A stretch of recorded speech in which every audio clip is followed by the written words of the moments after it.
Hey everyone, welcome. Today we're going to dive into some truly timeless wisdom from an ancient sage who found the secrets to inner peace. And he found them in some of the most unexpected places you can imagine. I know, it sounds like the beginning of a really weird joke, right? But believe it or not, according to one incredibly wise sage, the answers these three unlikely teachers give us, well, they just might hold the key to a life free from suffering.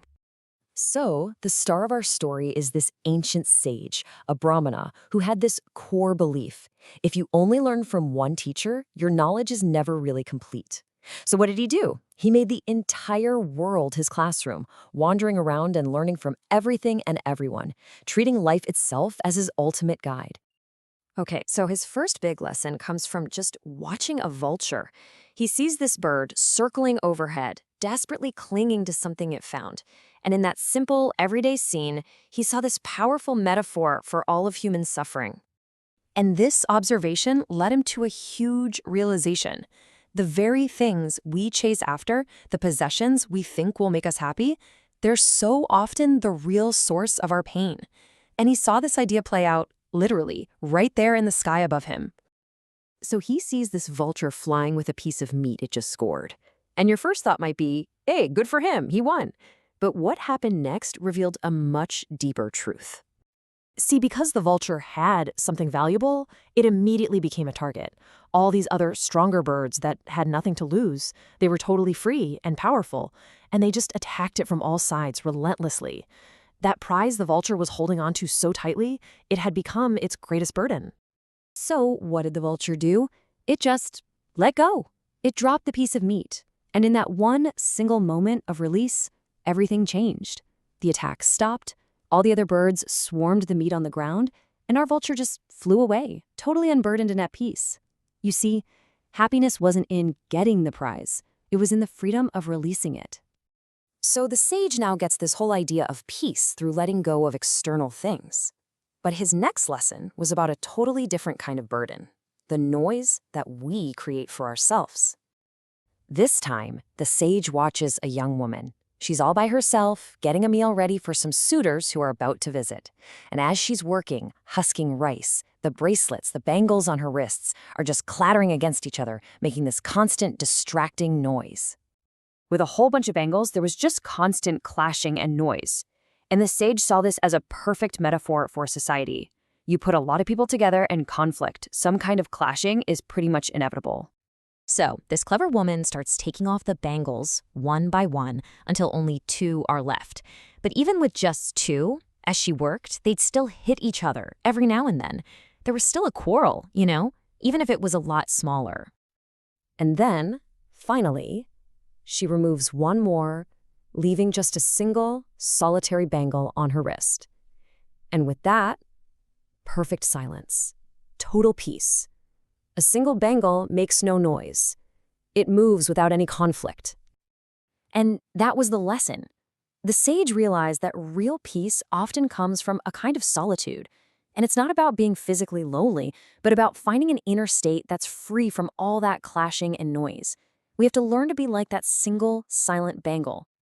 Okay, so we've got letting go and we've got finding that inner quiet. This third lesson is all about the absolutely incredible power of the human mind when you can really harness it. Just try to picture this scene. A king's entire royal procession, a huge, loud, vibrant spectacle, is marching right down the street. It's basically the ultimate distraction. But right nearby, there's a craftsman, and his entire world has been narrowed down to a single, quiet task. And this is exactly what the sage saw. An arrow maker was so intensely focused, so completely absorbed in straightening an arrow shaft, that he had absolutely no idea that the king and his entire parade had just passed right by him. His mind was so fixed on that one point that he became totally impervious to the outside world. That's the power of true concentration. Now, these 3 lessons, detachment, solitude, and focus, they're not just some ancient life hacks. The sage realized they're all pointing to a much, much deeper truth about why we're even here in the first place. So let's just recap real quick. From the vulture, he learned about detachment. From the maiden's single bangle, inner silence. And from the arrow maker, the incredible power of a concentrated mind. The sage's final, ultimate realization was this. The Creator had made so many forms of life, plants, reptiles, fish, animals. But after each one, something was still missing. The Creator just wasn't satisfied. And then came the human form. So why was this one so special? Because humans were built with this unique potential, the capacity to understand truth, to look inward, and to realize something greater, the absolute. And upon creating us, for the first time, the Creator felt pure joy. So what the sage concluded is that this human life we have is an incredibly rare and precious gift. It's a temporary window, a golden opportunity. Think about it. Other creatures are mostly driven by instinct, but we alone have the tools to achieve our highest potential. And those lessons he learned, detachment, inner quiet, and focus, those are the very keys to unlocking that liberation. And that really brings us to the final question, the one I want you to take with you. The story of the maiden's bangle is thousands of years old, but it has never been more relevant than it is right now. In your world, with its endless notifications, constant demands, and a million distractions, what is the thing that can bring you silence and peace? What is your single bangle?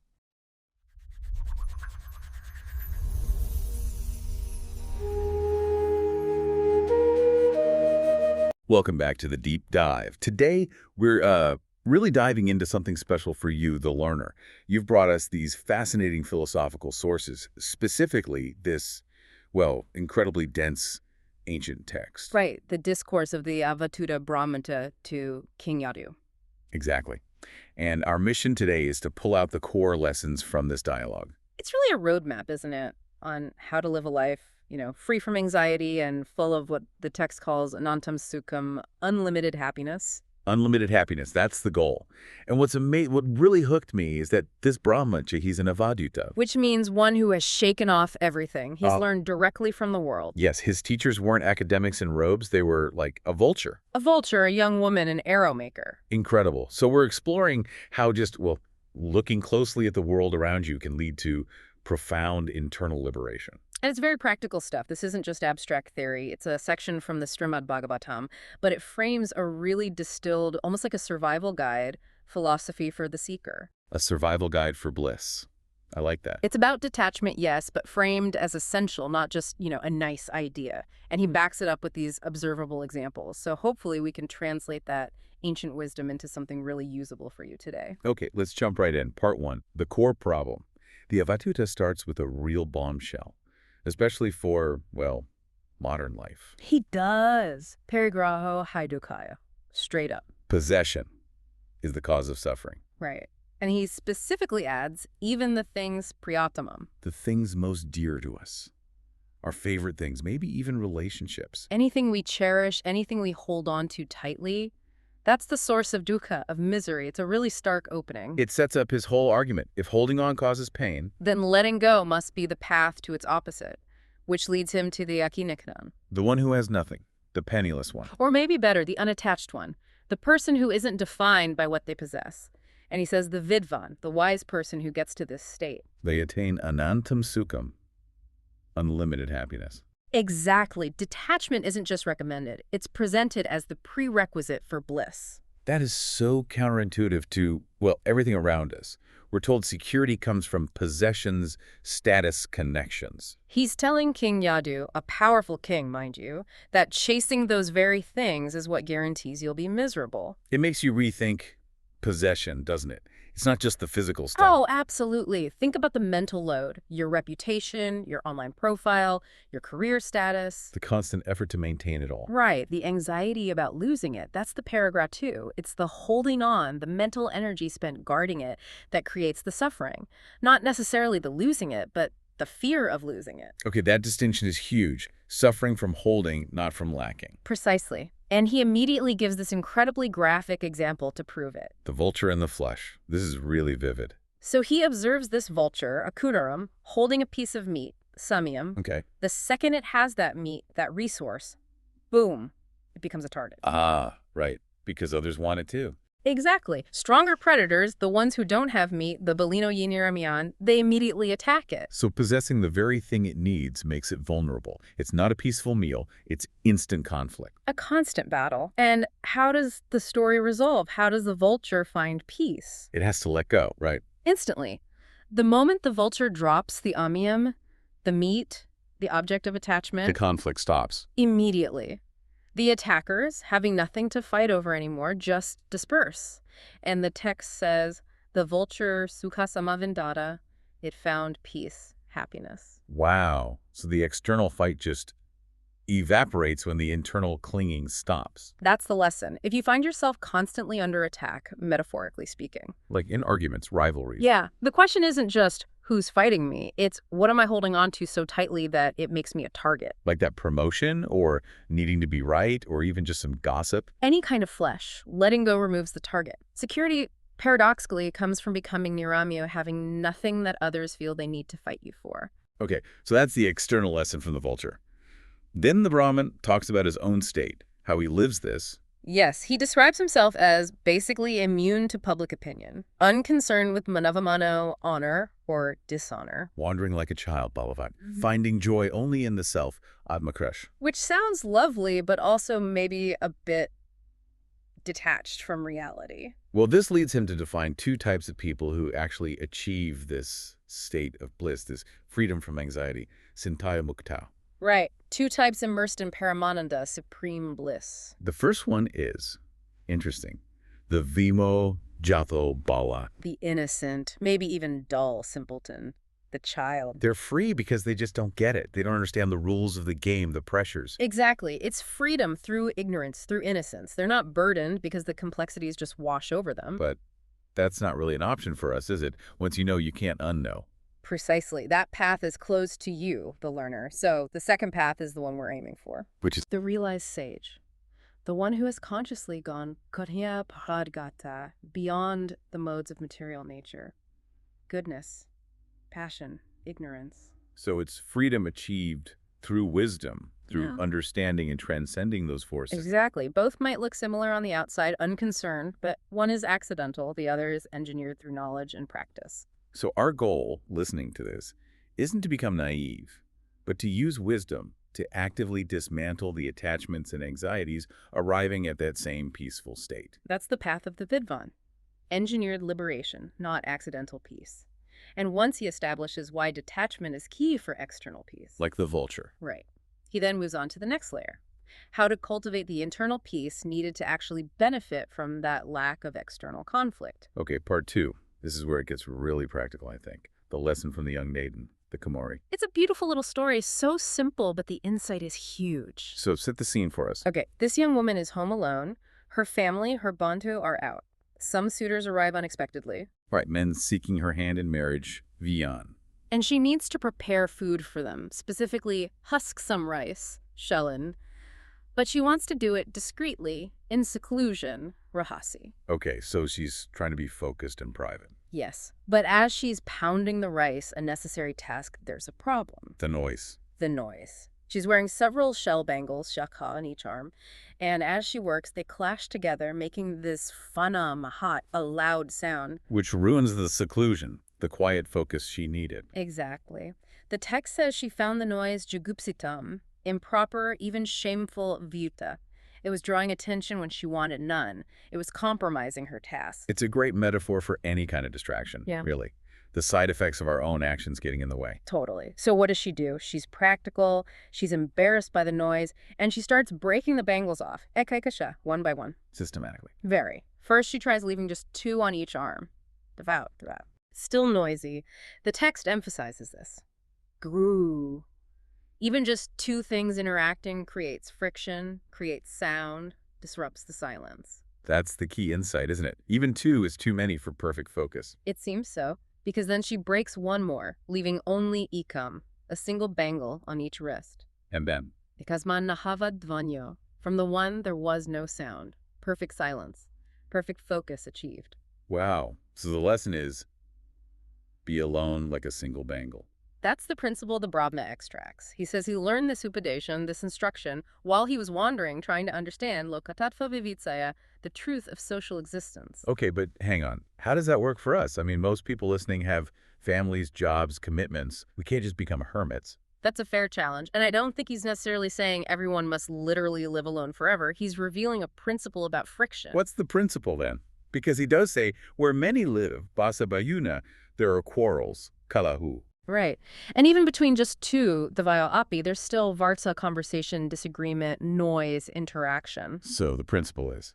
Radical simplification for focused work.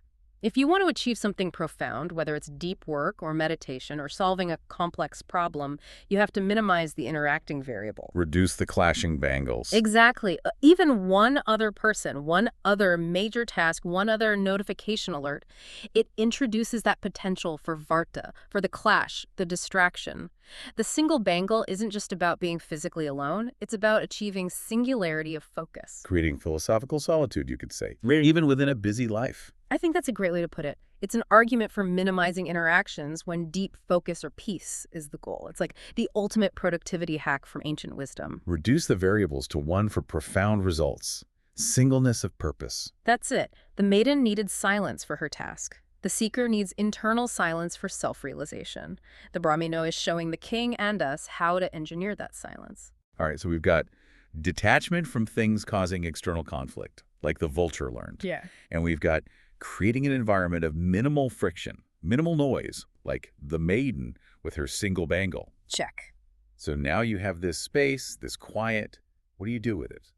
This brings us to part 3, the actual practice of concentration. Exactly. The brāhmana transitions straight into the how. He tells the king, you must concentrate the mind, mana akatra sayunija. Unite the mind in one place, make it single-pointed. Yes. But you can't just will that to happen. It needs a foundation. So he adds, control the breath, jita shaso, and master the posture, jitavasana. The physical basics. We often want to skip those, don't we? Just jump straight to the mental stuff. But they're crucial for stability.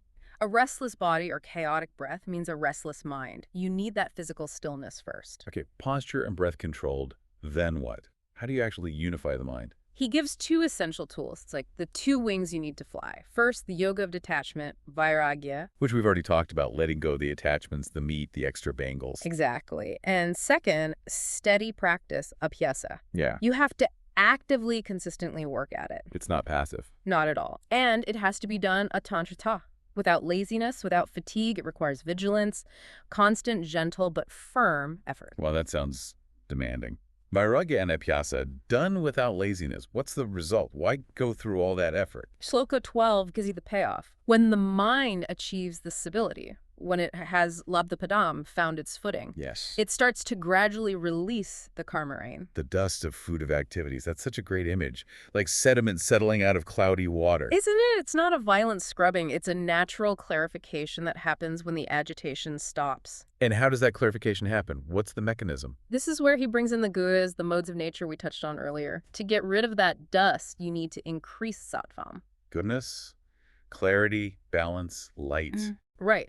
By cultivating sattvam through stable practice, detachment, right living, you automatically start to push out rajas and tamas. Rajas being passion, activity, restlessness. Yeah. The source of the dust. Exactly. It's the energy that drives action and creates those impressions. And tamas is inertia, dullness, ignorance. So by stabilizing the body, practicing detachment, vairagya, and consistent focus, abhyasa, you naturally boost your inner clarity, sattvam. And that clarity just dissolves the restless agi, rajas, and the dullness, tamas, that cloud the mind. It's like turning up a light in a dusty room. The light doesn't fight the dust, it just reveals the clarity as the dust settles. Beautifully put. And the ultimate state, when the dust is gone, is nirvasam, liberation. And he uses another powerful image for this. Which is? Like a fire without fuel, aninhanam. The fire of suffering, of action and reaction just goes out because there's nothing left feeding it. No more rajas, no more desire-driven actions. Precisely. The cycle is broken. Okay, so this level of concentration, this nirvatan state, it sounds almost unattainable. How does he illustrate this kind of absolute focus? With maybe his most striking teacher, the arrow maker, the okara. Right. Tell us that story. It's very simple. There's an arrow maker, and he's completely absorbed, augatatma, in his task straightening an arrow shaft. This requires intense minute focus. Okay. And while he's doing this, the king, Nupate, happens to pass right by his side. The king. In that society, that would be a huge deal. You'd stop everything, bow, show respect. You'd think so. But the arrow maker, he's so totally focused on the arrow that he doesn't even notice the king is there. He completely missed the king walking past. Completely. The king might as well have been invisible. Wow. That's intense focus. It's the pinnacle of concentration. The insight isn't about being rude to kings. It's about what happens when the mind is truly absorbed. The Avadhūta, when the consciousness is locked onto its object, in this case the arrow, but ultimately the self. Then what? Naveda kinchit bahir antava. You perceive nothing else. Not external things, like the king, nor even internal chatter. The rest of the world just falls away. It's not that you're actively blocking it out. It's that your focus is so complete, there's no bandwidth left for anything else. Exactly. It's that flow state taken to its absolute limit. For the seeker, the goal is to become so absorbed in the object of meditation, the self, that the distractions of the material world lose their power naturally. That is the absolute opposite of my brain trying to check email while listening to this. Right. The arrow maker is the embodiment of undivided attention, a stark contrast to the fragmented modern mind. Okay, so we've seen the need for detachment, solitude, and this intense arrow maker-like focus. Now, in part 4, the Brahman talks about what the life of a sage, a munya, who actually lives this way looks like. Yeah, he describes their practical conduct. They are apramata, vigilant, always alert, not sloppy. And they live in seclusion, guhashya, like dwelling in a cave, perhaps metaphorically or literally. And crucially, their behavior is alakyamakarai, imperceptible. Meaning? They don't make a big show. They move through the world without creating strong impressions or drawing a lot of attention. They don't build up a big, noticeable identity for others to latch on to. And they speak little, alpavagnya, conserving energy. Conserving energy, avoiding unnecessary entanglement, maintaining that internal quiet, it all fits together. This naturally leads to a warning, then, about investing too much in things that are, well, perceptible and transient, like building a big life. Exactly. Shloka 15 is pretty direct. Starting household life, Garama building a home, a family, a legacy in the conventional sense is described as atidukaya vifasha. Extremely painful and ultimately fruitless. That's harsh. It sounds harsh, but his reasoning is logical within his framework. Why is it fruitless? Because the vehicle doing the building, the soul or the embodied self, is adruvatmana. It's perishable, temporary. So pouring all your energy into creating permanent structures and legacies using a temporary body is ultimately a setup for pain and disappointment. The effort is immense, the attachment is deep, but the foundation is fleeting. This makes me think of his next teacher, the snake. Ah, yes, the sarpa. This is a brilliant analogy for navigating the world without getting caught. How does it go? The wise person is compared to a snake that enters a house built by another. Parata veshma. So it didn't build the house itself. Right. The snake finds shelter, comfort, maybe a place to rest, inside a structure someone else went to the trouble of building. It utilizes the resource. But without the burden, without the effort of construction, the anxiety of ownership, the attachment to maintaining it? Precisely. The sage lives in the world, uses the facilities of the world, but avoids the entanglement of owning it, of identifying with the burden of its creation and upkeep. Radical non-ownership even of one's dwelling place. It's using without possessing, like the vulture after it dropped the meat. Good connection. It's all about minimizing that paragraha, that grasping. Okay, so that's the ideal. But then he contrasts it sharply with the reality for most people, the householder path. Yeah. Shloka 26 lays out the burden. Oh, it's a heavy list. Maintaining majarta pashibicha gapta varkan. Wife, children, wealth, animals, servants, home, relatives, the whole shebang. The entire network of material responsibilities. And the person at the center is constantly striving, working, worrying, trying to keep it all going, trying to please everyone. And the physical toll. The body just gets worn out. Avasidati. It eventually falls down, withers away like a tree, dhanma, after it has produced its fruit, its seed, its legacy. The body is spent in service of these temporary relationships and possessions. Right. The investment is total, but the vehicle is temporary. And this ties into the next verse, which is incredibly powerful. Shloka 27. This is the one about the rival wives. It's a dramatic, almost violent metaphor for the internal state of the attached person. Describe it for us. The senses are compared to rival wives, all tearing apart their single husband, the jihapatiya, the master of the house, which is the body or the consciousness. So the person isn't in control, they're being pulled apart. Exactly. Lunanti. They are being torn in different directions. He lists them. The tongue pulls one way towards tastes. The genitals another way towards pleasure. The skin wants comfort, the stomach demands food, the ears chase sounds, the nose seeks smells. And the restless eyes, kapaladik, darting everywhere, pulling towards sights. It's sensory fragmentation.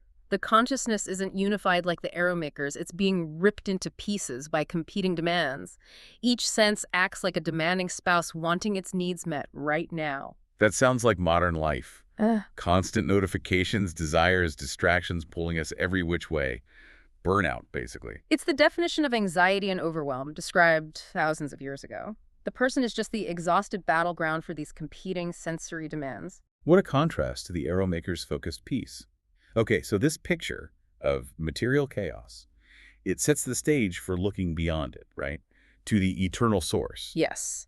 If the body and its senses are so transient and conflict-ridden, what is stable? What's the foundation? And that's where he introduces Narya. Right. Yeah. The Supreme Lord, the ultimate reality. He describes Narya as the one who remains at the Kalpanta, the end of the cosmic cycle, when everything else is dissolved. And how does Narya remain? Eka eva advitya. One, alone, without a second.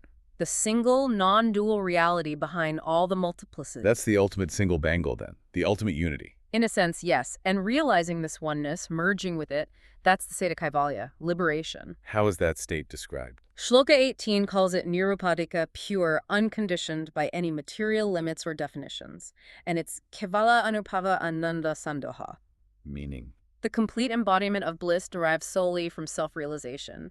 It's not happiness that depends on getting something external. It's inherent, self-sufficient, unshakable joy. The opposite of the happiness derived from the piece of meat, which brings conflict. This is happiness from within. Exactly. That's the ultimate goal being presented. Okay, so we understand the goal. This unshakable, self-derived bliss, kaivalya. And we understand the path. Detachment, solitude, focus. Now, part 5 brings in the urgency. Why now? And it starts with the value of this human life itself. Right. Shloka 28 revisits the creation story. The Lord creates all sorts of life forms, trees, reptiles, birds, animals. Look. But his heart was a tuatadaya, unsatisfied.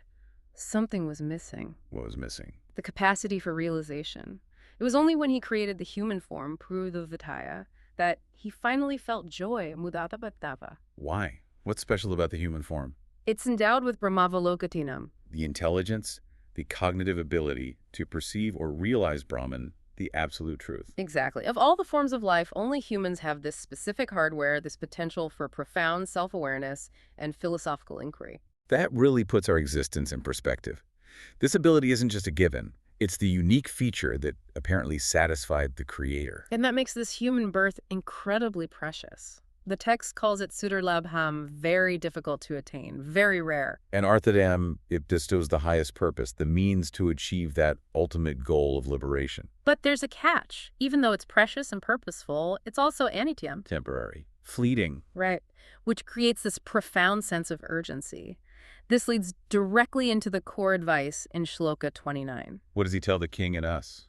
Because this birth is so rare, so potent, yet so temporary, the Dada, the wise, intelligent person, must tirhayateta. Strive quickly, urgently. Yes, strive quickly for nishirasaya, for the highest good, for liberation, before the body drops, before death comes. Don't waste time. And the reason not to waste time is fascinating, too. Don't chase sense pleasures, Via, Because they are available servitsash, everywhere, in all species. Wow, so birds feel pleasure, fish feel pleasure, bugs feel pleasure. They all experience the world through their senses. If we, the only species with the capacity for Brahmavalokadun, spend our entire rare human life just pursuing the same sensory gratification that's available to literally any creature. We've completely missed the point. We've wasted the unique potential of this form. That's exactly the argument. It's a powerful call to prioritize the unique capability of human life, the pursuit of ultimate truth and liberation over the common denominator of sense pleasure. Use this rare hardware for its highest function before the opportunity is gone.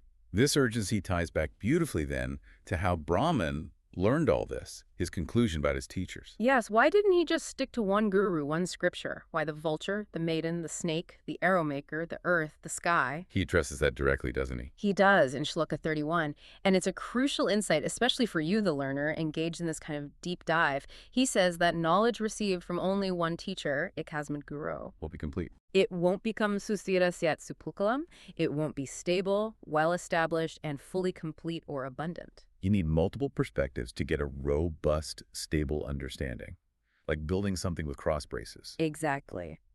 A single viewpoint might be correct, but it's potentially narrow or unstable on its own.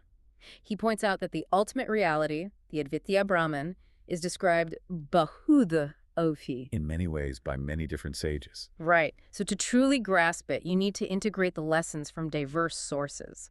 The vulture teaches raw detachment from possession. The maiden teaches practical solitude. The arrow maker teaches focus. The snake teaches non-ownership. Each adds a crucial dimension. Which validates the whole approach of looking at multiple sources, multiple angles like we try to do here. You need that variety for a complete, stable picture. Absolutely. His own method confirms the value of learning from everywhere, from everyone, from every situation. So wrapping this incredible deep dive up, the Avadhūta Brahman gives us this, well, almost brutally practical path to peace. It really is. Recognize that holding on to things, even loved ones, is the root of suffering. That's the vulture's lesson. Then cultivate focus by minimizing external friction, reducing the interacting variables down to one, like the maiden single bangle. Then use that quiet space for intense, single-pointed concentration, becoming absorbed like the arrow maker. All while feeling the urgency that comes from understanding how rare and potent this temporary human life is. Don't waste it on what even insects can experience. And knowing that the deepest understanding comes not from just one source, but from integrating wisdom from many perspectives. Did it work for King Yadu? Did he get it? The final verses, 32 and 33, say yes. He heard the Avadhūta's words, absorbed them, and the result was transformation. What happened to him? He became sarvasaga vinirmukta, completely free from all attachments, Wow. and achieved samatita, an equanimous mind, balanced, peaceful, undisturbed. So the teaching landed. It produced the promised result, and it came from observing life itself. Exactly. Which leads us to the final thought for you, the learner. We just heard that the highest truth is described bahuvivid in many ways by many sages, and the Avadhūta learned from everyday life. So the question is, If wisdom isn't just in ancient texts, but is encoded in the vulture, the maiden, the arrow maker, what small, maybe overlooked detail in your own daily life right now, some frustration, some observation, some pattern might actually be your Avadhūta? What's it trying to teach you about detachment or focus or the nature of reality? what unexpected teacher is right in front of you? That unnoticed lesson could be the key to making your own understanding susira stable and complete. Something to definitely chew on. A great place to leave it for this deep dive. Until next time, keep digging deeper.